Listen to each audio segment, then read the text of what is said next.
partager ces merveilleux moments ensemble et avec vous. Auprès de Dieu, nous savons tous qu'il n'y a point de hasard. Si tu es là, c'est que je suis là, c'est que nous étions déjà dans le plan de Dieu. Amen. Or, quand on est dans le plan de Dieu, c'est que Dieu a prévu les bonnes choses. Amen. Aujourd'hui, demain, et pour clôturer, je crois que chacun va sa part. Alléluia. Dis avec moi, j'aurai ma part. J'aurai ma part. Je bénis Dieu de ce que Dieu nous ait choisi pour que nous fassions ce travail parmi ceux qui s'est choisi devant ces 3 jours et qui nous ait confié ce grand défi de commencer, parce que commencer c'est toujours un grand défi. J'espère que je vais être un bon Jean-Baptiste pour ceux qui vont venir. Amen. Parce que prochainement, on va changer avec les docteurs. Alléluia. Nous disons merci et nous voulons honorer l'homme de Dieu, le pasteur Type, et de ce qu'il nous a fait encore confiance pour venir faire ce travail. Comme il a dit, je ne suis pas nouveau dans la maison, donc ce n'est pas la peine de me présenter. Amen. Amen. Amen. Et nous voulons aussi saluer, honorer l'homme de Dieu, le docteur. On s'est rencontrés par hasard à Kinshasa pendant plus ou moins 30-40 minutes. Et Dieu savait qu'un jour on allait se rencontrer autour d'un même hôtel. Que Dieu soit loué. Je suis pressé vraiment de le vivre pour recevoir de la bénédiction. Et Dieu vous bénisse, homme de Dieu. Et évidemment, nous ne pouvons pas manquer, même s'il n'est pas encore là, de saluer l'apôtre de cette œuvre, le pasteur Isungi, qui a toujours été pour nous un grand canal de bénédiction. Ses conseils, ses exhortations, ses appels téléphoniques nous font toujours du bien et ça ne cesse de nous bénir. Et là où il est, qu'il soit béni, ainsi que son ministère et sa famille. On vous a déjà présenté ma trop belle femme, ma trop belle femme. Bon, moi je le dis, hein. Ok, c'est à toi de te grincer les dents, ou de moi, de la langue. Et évidemment avec la famille de l'église qui est là. Ah, je veux saluer le pasteur Mollet, là c'est le grand. Voilà, je vais oublier. L'homme de Dieu, quand il a vu le pasteur Type, nous avons travaillé avec le pasteur Type, il s'est dit, je veux m'arranger pour être là. C'est un enfant, c'est un ami, c'est un frère, c'est un tout quoi. Donc, nous saluons sa présence au milieu de nous. Amen. Quelqu'un dit avec moi le chemin royal. Le chemin royal. Avec force et conviction, le chemin royal. Le chemin royal. Je n'ai pas un sous-thème à vous donner ce soir. Je vais juste vous ouvrir la porte pour bien pénétrer la pensée que Dieu va nous aider à développer demain. Et après demain, même si ce ne serait pas moi, mais je crois que Dieu le fera. Nous allons ouvrir nos Bibles dans Jean chapitre 14. Nous allons commencer au premier verset. Ça va nous aider à comprendre le contexte du verset 6 et se trouve sur le prospectus. Si nous pouvons nous lever dans la présence de Dieu pour honorer ça.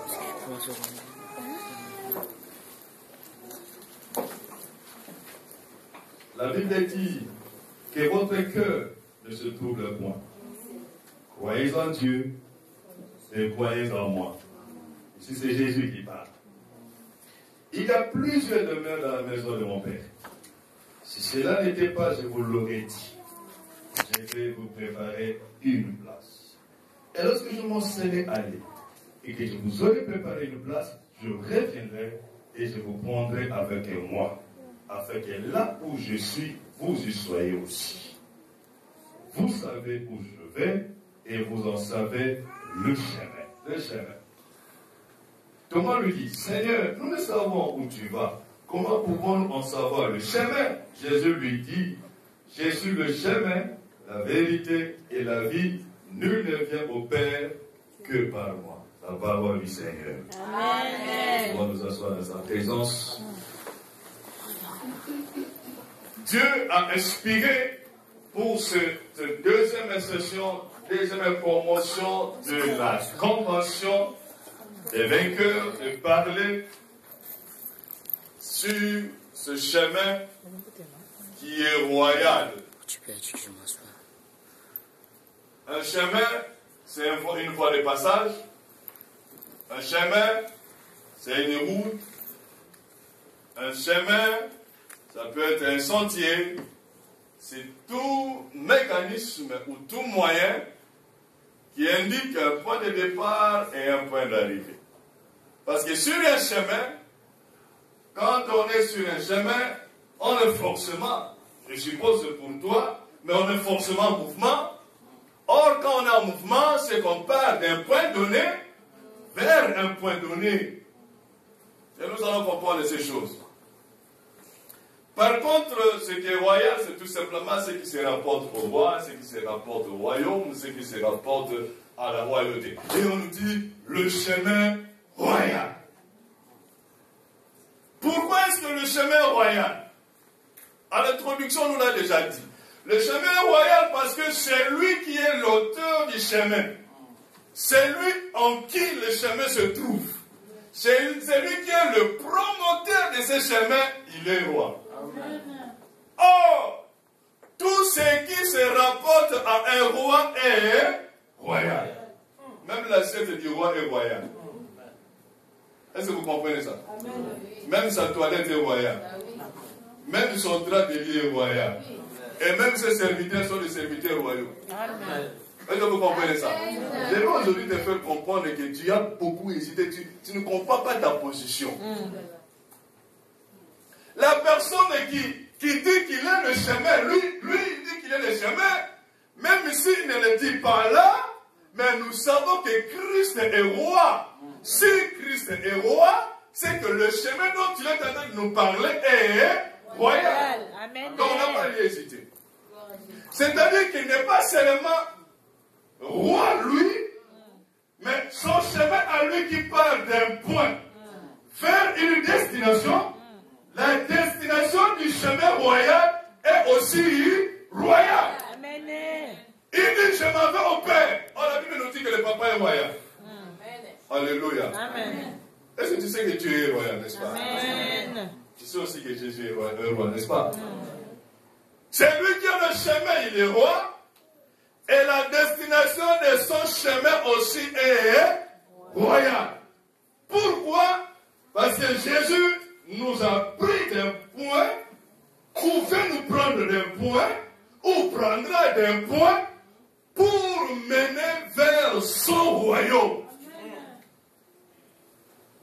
Ici sur terre, nous sommes dans son royaume. Au ciel, nous serons aussi dans son royaume. Là, nous sommes dans le royaume de Dieu. Demain, nous serons dans le royaume de Dieu. C'est-à-dire que là, maintenant, nous sommes en train de parler et qui nous dit que son chemin à lui est royal. C'est la personne sur qui ce monsieur avait craché. Mais il est roi. Même quand on crachait sur lui, il était roi.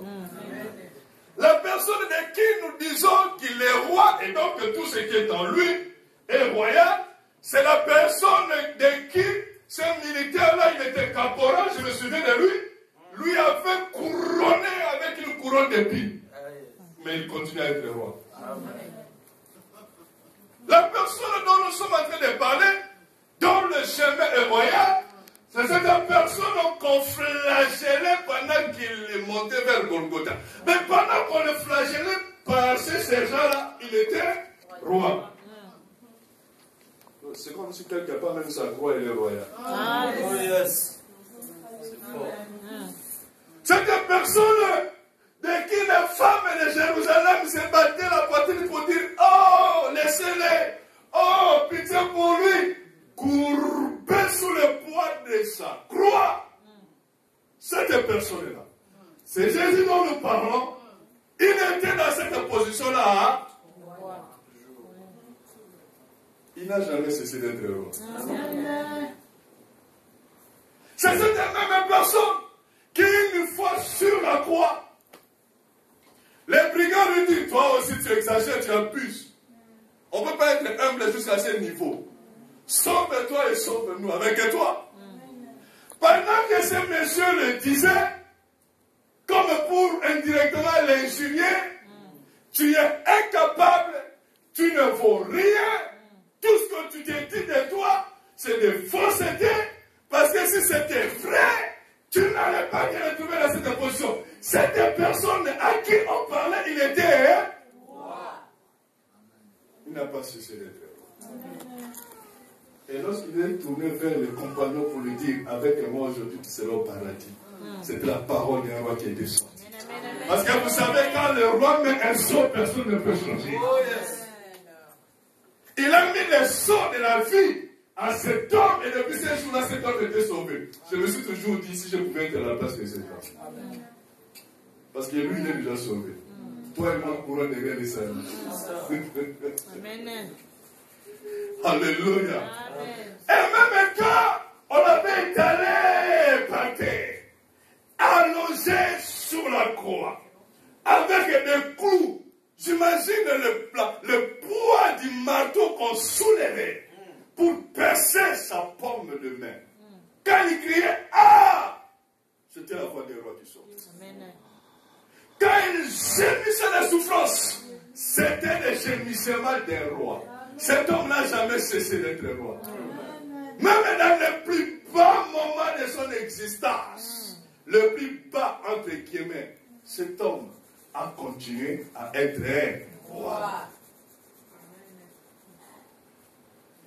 Il rend l'âme sur la croix, c'est un roi qui rend l'âme. Et pour expliquer que c'est un roi qui a rendu l'âme, la terre a tremblé.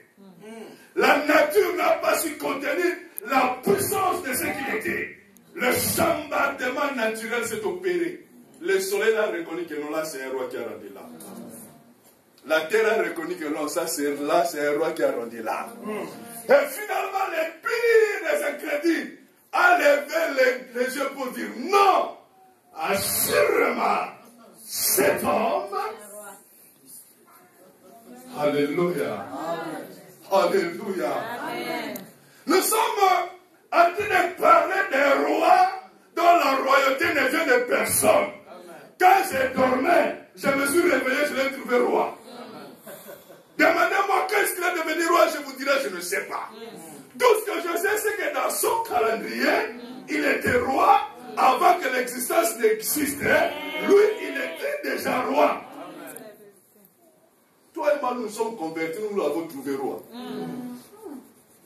Tout passera, lui restera roi. Amen. Nous le célébrerons au ciel, il sera roi. Alléluia. Amen. On prend cet homme, on l'amène au sépulcre, et là, au sépulcre, dans les sépulcres, personne ne pouvait s'en rendre compte, personne ne pouvait le savoir, mais même là, dans l'invisible, là où les yeux humains ne voyaient pas, il continue à être et il a opéré en roi. Nous sommes en train de parler d'un Jésus dont l'existence est fusionnée avec tout ce qu'il y a de merveilleux, avec tout ce qu'il y a de bon, avec tout ce qu'il y a de formidable. Parce que dans un palais royal, tout est ok, vrai ou faux? Chez un roi, tout est merveilleux, vrai ou faux? Chez un roi, tout est bien décoré, vrai ou faux? Tout est bien embelli. C'est Jésus là dont nous sommes en train de parler. Il dit, je suis le chemin. Le chemin, mon chemin à moi, est différent de tous les autres chemins, parce que c'est moi-même, mon existence, qui est pour vous le chemin. Et pour bien insister sur la chose, il dit non, c'est pas seulement un chemin, mais allez-y comprendre que puisque je suis roi, mon chemin, il est royal. Amen. Si sous la carrosse d'un roi on met un tapis, c'est que quelque part, toi et moi, nous sommes en train de marcher sur un tapis. Amen. Si sous la voiture du roi, on met je ne sais quoi, des tamis de roses, hein, c'est que quelque part, toi et moi, nous sommes en train de marcher sur les roses. Amen. Oui, parce que là où nous sommes en train de marcher, nous sommes en train de marcher à travers Jésus. Il est le chemin, n'est-ce pas? Amen. Bon, il est tellement bon que même s'il est comme ça, parce qu'un homme a à peu près cette gabarit, mais lui, pour notre bien, il s'est arrangé pour que sa gabarit à lui coïncide avec l'existence de ta vie. Vous comprenez? Si vous avez 60 ans d'âge, je sais que la gabarit de Jésus s'étend à 60 ans pour toi. que tu es sur cette terre, avec Jésus, tu es en train de marcher dans le couloir qui s'appelle Jésus. Amen. Donc tu es en train de marcher dans ce couloir royal. Amen. Tant que tu seras sur terre, Jésus continuera à être roi pour toi. Et pourtant son chemin continuera à être royal. Peu importe les circonstances, peu importe les tribulations, peu importe les pleurs, peu importe les graissements, la position de Jésus ne faillira jamais. Personne. Vous savez, sur la croix, je ne sais pas comment on l'avait baissé, si on l'avait tiré vers le bas, ou on avait soulevé la croix pour allonger par terre, en fait de la lever quand il a rendu là. Mais je me dis, même en rabaissant la croix, ils ont rabaissé l'homme, mais n'ont pas rabaissé le roi. Le roi a continué à être roi. Il a continué à être roi. Peu importe les situations, Jésus a continué à être roi. Ici, lorsque nous comprenons ce passage du 14e verset, nous comprenons que Jésus est en train de parler du royaume des cieux. Parce qu'il dit, là où je veux que vous y soyez aussi. Mais je vais te dire une chose. Si Jésus est roi dans le siècle présent, c'est que ta vie est fondée sur un roi. Amen. Il est roi pour te conduire vers son royaume. Il est roi pour que ta vie dépende du roi. Imaginez une vie qui dépend des rois. Ta vie dépend des rois. Si vous connaissiez ces choses avec une conviction, beaucoup de soucis, beaucoup d'angoisses allaient diminuer dans nos vies. Il n'est pas roi pour le plaisir de l'être, mais il est roi pour t'emporter toi dans les bénéfices de sa royauté. Pour que de là où tu étais, de la poubelle que tu étais, d'une vie de non-sens dans laquelle tu étais, de la bassesse dans laquelle tu étais, de la pauvreté dans laquelle tu étais, que ce roi te prenne dans là où tu es, te fasse entrer dans son chemin royal pour que tu bénéficies sur terre de tout ce qui est royal et que demain tu entres dans le repos royal. Amen. Jésus ne viendra jamais te prendre de là où tu étais et te laisser dans cette situation. Jamais. Quand Jésus a tourné vers Bartimée, Bartimée a vu. Quand Jésus s'est rencontré avec la femme de Naïm, cette femme-là, son enfant était ressuscité. Jésus ne viendra pas te trouver là et te laisser là. Et vous savez, dans le chemin royal dans lequel nous sommes, puisque le chemin est royal, bon, de temps en temps, les rois aussi nous font des cadeaux. Hein. Alléluia. Amen. De temps en temps, il se souvient que je dois donner un mariage quelque part. Il envoie un mariage, il donne à quelqu'un. Or, quand c'est un roi qui donne le mariage, je sais que ce mariage-là est royal. Quand il avance, c'est dépend, il se rend compte que là, je dois donner une guérison quelque part. Bon, il emballe la guérison, il donne à une personne. Amen. Si c'est toi qui es très fort, Amen. Quand il emballe la guérison et il donne à quelqu'un, puisque c'est un roi qui donne un cadeau, c'est que ce cadeau-là, la guérison, elle est royale. Si tu comprends ces choses, tu sauras que dans ta vie, il n'y a rien de petit, il n'y a rien de peu, il n'y a rien de sombre, il n'y a rien de compliqué. Parce que la voie dans laquelle tu es est une voie royale. Ah, tout ce qui est royal apporte la royauté.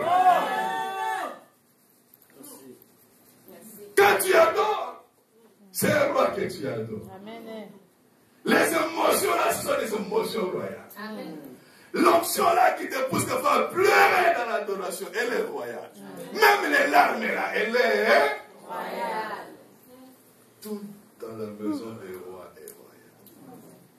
Tout.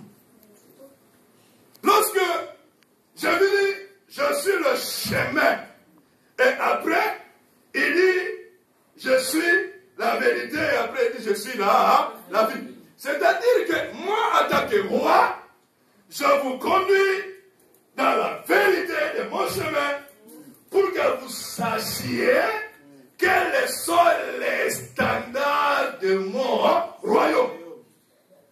Bon, ça je laisse au docteur. Il va se débrouiller.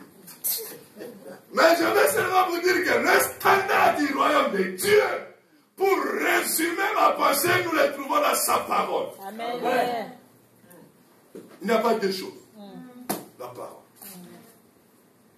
C'est là où lorsque nous sommes dans le couloir de Jésus, lorsque nous sommes sur ce chemin, lorsque nous avançons avec ce roi, le standard pour savoir quoi faire, quand il faut le faire, quoi dire, quand il faut le dire, nous trouvons ce standard-là dans sa parole. Amen. Église de Jésus, dans tout royaume, dans tout palais royal, il y a toujours des étiquettes à observer. Ouais.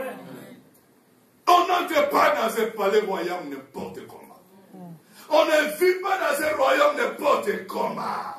Si tu veux recevoir ces cadeaux royaux, que j'ai appelé mariage, que j'ai appelé guérison, que j'ai appelé élévation, que j'ai appelé ministère, que j'ai appelé de tous les noms que tu peux imaginer, la clé, c'est de retourner dans le principe. Amen. Ce roi, il est tellement bon, mais par rapport à ces principes, il reste le même. Amen. Quand vous sortez de principe, lui, il reste au point de départ. Il va t'observer. Il va t'attendre. Il va voir comment tu vas réagir. Même si tu pars loin, Église de Jésus, écoutez. L'enfant prodigue, lorsqu'il est sorti de la maison de son père, son papa ne l'a pas suivi. Ah ah. Le papa attendait. Pourquoi le papa attendait? Le papa s'est dit, j'ai déjà donné à mon fils tous les enseignements possibles. C'est à lui de vouloir les appliquer ou pas. Quant à moi, je suis papa, je ne le rejetterai pas. Mais il faut qu'il prenne conscience. C'est à lui. Jésus est roi, il est déjà roi. Que nous le disions ou pas, il restera roi. Que nous le chantions ou pas, il restera roi. Mais Jésus s'est donné la peine de se révéler dans nos vies pour que nous puissions vivre le privilège de sa royauté. Il appartient maintenant à celui qui comprend ces choses de saisir Jésus par rapport à là où je veux le saisir. Le standard. Quand on dit, n'entre pas dans le palais du roi sans cravate, va chercher des cravates. Mais, quand on dit on n'entre pas dans la maison du roi avec un jean, ne t'en fais pas. Va chercher un pantalon tissu même à 2 € sur le marché. Mais, l'essentiel, c'est que tu répondes aux critères. Alléluia. Amen. Alléluia. Amen. Jésus, non. Jésus n'est pas comme le mari d'Esther. Le mari d'Esther, chez lui, si lui ne t'a pas invité, il ne t'étendra pas le cercle de la Vierge royale. Alléluia. Amen. Parce qu'on a dit à Esther, Esther a dit, mais si j'entre là-bas et qu'il ne m'étend pas le cercle, je vais mourir. Non, Jésus n'est pas comme ces rois-là. Chez Jésus, même si vous arrivez à n'importe quelle heure, vous frappez, il va vous ouvrir la porte. Et vous entrez. Ça, c'est la différence de notre roi. Ici sur terre, Jésus a fait de nous un royaume. C'est-à-dire son royaume, il a fait habiter au-dedans de nous. Il a fait habiter dans nos vies. Il a fait habiter dans nos existences. Il a fait habiter dans nos mariages. Il a fait habiter dans nos ministères. Il a fait habiter dans nos activités. La royauté de Jésus, il a partagé en chacun de nous. Chacun de nous a en lui une certaine royauté de Jésus. Et Satan sait qu'il y a en toi la sémence du roi. L'ennemi sait. Mais c'est toi qui l'ignores souvent. Or, celui qui a la sémence du roi acquiert un statut supérieur. Alléluia. Amen. Voilà pourquoi la Bible nous montre que même nous sommes supérieurs aux anges. Et ils savent, les anges savent. Je ne me comporterai pas d'une telle façon qui me sortira du standard. Je ne me comporterai pas d'une telle façon arrêtera le privilège royal dans ma vie. Non. Je sais que je suis sur un chemin royal. Je sais que la destination de mon chemin, c'est le royaume des cieux. Je me comporte maintenant en conséquence pour ne pas rater l'opportunité finale. Je suis le chemin. Je suis la vérité, je suis le standard et je suis la vie. Alléluia. Amen. Il me conduit. Déjà, il t'a pris de la mort. Hein? Parce que tout le monde, quand nous étions dans les péchés, nous étions morts. N'est-ce pas? Le roi te prend de la mort. Il te fait rentrer dans la vie. Mais pas seulement la vie. Mais il veut te faire rentrer dans son calendrier. C'est-à-dire, c'est lui qui a la semence du roi. Qui marche selon les standards. Il vivra demain éternellement comme le roi. C'est ça le souci de Jésus. Et c'est ce qu'il dit aux apôtres. Il n'y a plus de demain dans la maison de mon Père. Et lorsque je m'en serai allé, je reviendrai et je vous prendrai avec moi. Afin que là où je suis, vous y soyez aussi. Bien-aimé, la seule destination d'un enfant de Dieu, d'un vrai enfant de Dieu, doit être le souci d'entrer au ciel. Si tous les chrétiens sur terre nous entrions au ciel, cela ne va pas embêter Dieu. Cela ne va pas déranger Jésus. Parce que lui-même a dit qu'il y a assez de place. Ne te prends pas, ne fais pas. Oh non, est-ce que ça va suffire? Oui, je te rassure, ça va suffire. Il y aura de la place. Nécessairement que tu vives la royauté sur terre et tu vives la royauté éternellement au ciel. Bien aimé, imagine que éternellement tu vis dans un royaume où tout est bon, tout est merveilleux. Imagine un peu. Alléluia. Amen. Imagine que tu vives dans un univers où il n'y a même pas d'adresse de pharmacie, il n'y a même pas d'adresse d'hôpital, il n'y a même pas de soleil, la température est réglée pour que tu sois toujours bien. Imagine un peu. Qui veut rater ça? Qui veut rater? Personne, hein? Ok. Pour ne pas rater cette opportunité-là, aujourd'hui dans le chemin royal, avec les standards du roi, demeure dans son royaume éternel pour vivre ce merveille-là. Ça va être comme un défi. Je veux le relever. Je veux relever le défi. Je vais pousser fort mes énergies. Je vais dégager fort mes forces.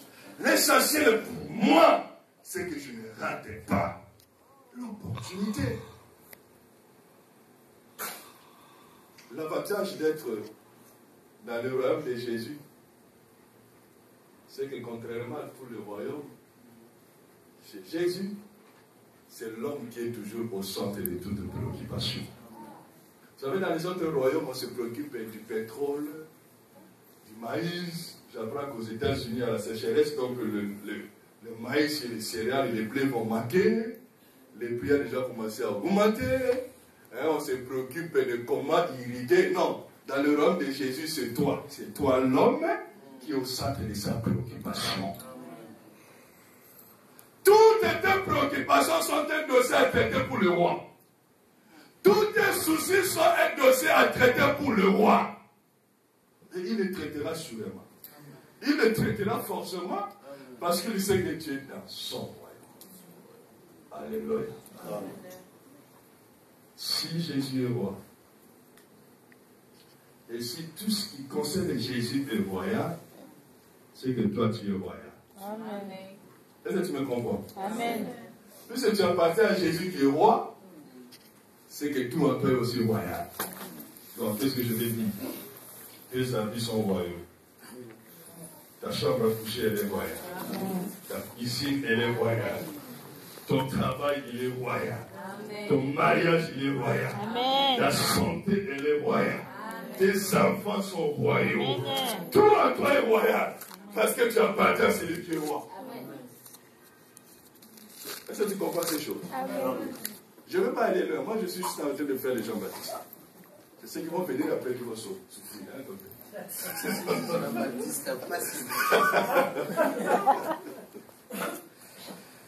Maintenant, imagine que tu n'es pas comme les autres. Imagine que tu n'es pas comme eux. Lorsque David est arrivé sur le chemin de bataille, il a regardé à gauche, il a regardé à droite. Quand Goliath s'est levé, tout le monde est tremblé et reculé. David regardait. Vous savez pourquoi David regardait? Parce qu'il avait déjà en lui quelque chose de royal. Amen. Une chose sur sa tête. Elle était déjà royale.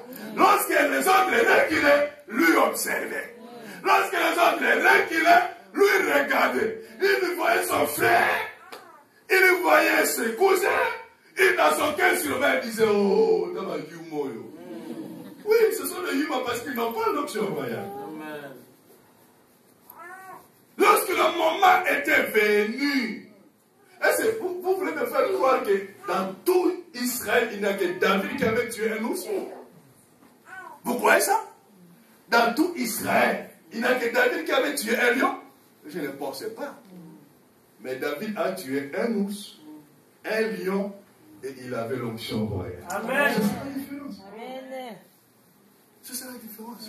Et David savait que puisque j'ai en moi l'onction royale, je ne mourrai pas.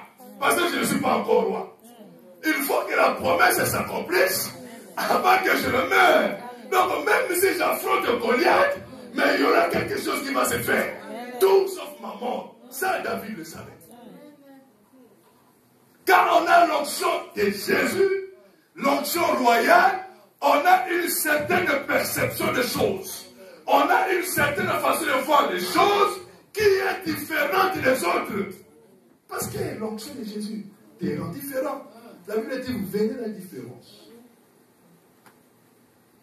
Lorsque les autres voient la maladie, moi je vois la bonne santé. Là où les autres voient le célibat, moi je vois le calendrier de Dieu. Après demain, je vais me marier. Lorsque les autres voient le chômage, moi je vois le travail d'après. Lorsque les autres investissent, c'est que moi je suis encore là. Je sais que mon heure viendra. Peu importe, les grands frères de David étaient déjà au combat pendant plusieurs semaines, mais incapables d'affronter Goliath.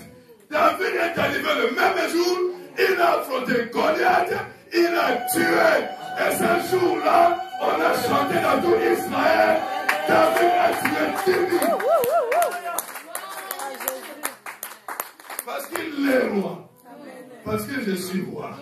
Même si tu crois que tu as dépassé, peu importe. Mais je sais qu'avec ce que j'ai de royal, j'arriverai, je te dépasserai. Comprends ces choses. Avec toi, Jésus a fait une alliance que même Satan est incapable de le délier. Une alliance que même tes parents, tous les sorciers de ta famille réunis, ils sont incapables de la délier. Gratuitement, sans payer, sans même demander, sans même une audience.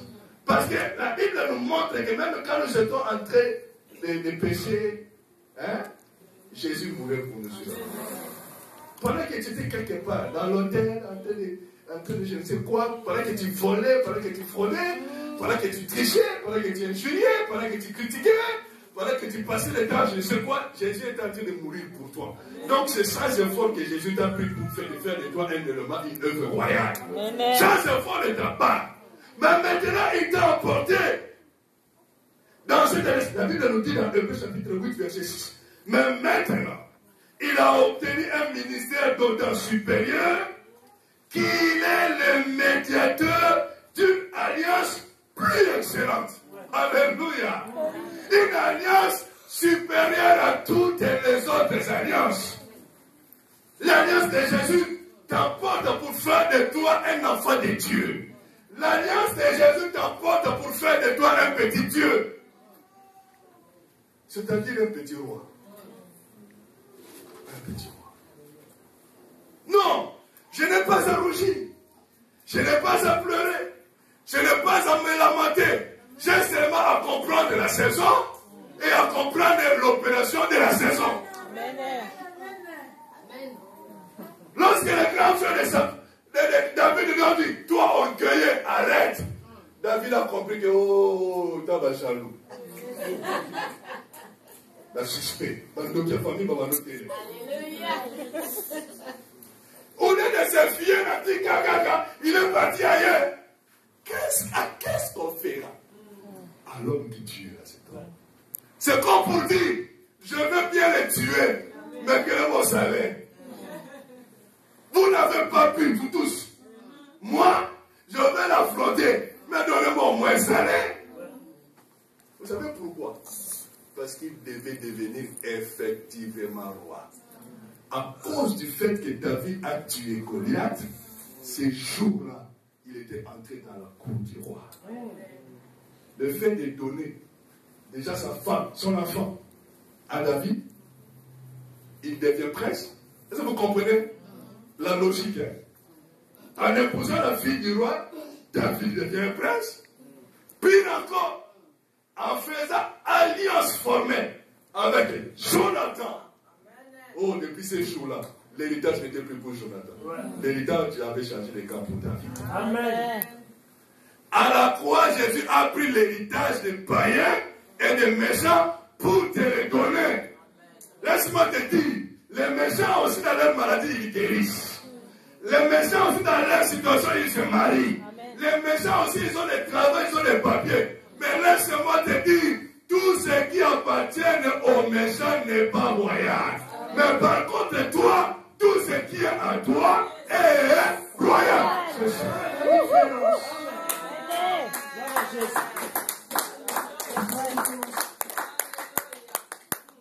C'est ça la différence. Oh, vous priez, mais nous sommes tous ensemble. Rien, nous ne sommes pas ensemble. C'est la vérité. Nous ne sommes pas identiques. Toi tu es toi, moi je suis moi. Moi je parle avec Jésus, ma soeur, que Dieu te bénisse. Laisse-moi déjà le mettre dans ma bouche. Vous, occupez-vous de ce que vous êtes en train de faire. C'est votre problème. Moi je sais qui je suis. Alléluia. Vous avez l'oncle, vous avez les tatas, moi aussi. Vous avez les papiers, vous avez le travail. Moi j'ai le roi des rois. Donc nous ne sommes pas identiques. Nous sommes différents. Oh, depuis que tu es venu, tu n'as pas de papier. Peu importe. Ton papier à toi là, c'est une opportunité. Mais moi, mon papier, ça sera une bénédiction.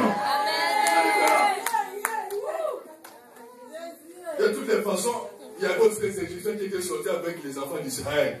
Mais dans le désert, ils sont rentrés. Bon, on ne sait pas s'ils étaient morts en cours. Ils étaient arrivés, on ne sait pas. Ah ouais. Tu es marié à Pope.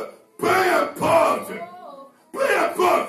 Pour toi, le mariage, c'est une opportunité. Mais pour moi, le mariage, ça sera une bénédiction. Ça sera une mariage qui parle. Quand je commence à me parler de marié, je commence à me parler. Nous sommes dans une convention de vainqueurs, n'est-ce pas? Nous sommes en train de parler du roi qui accomplit.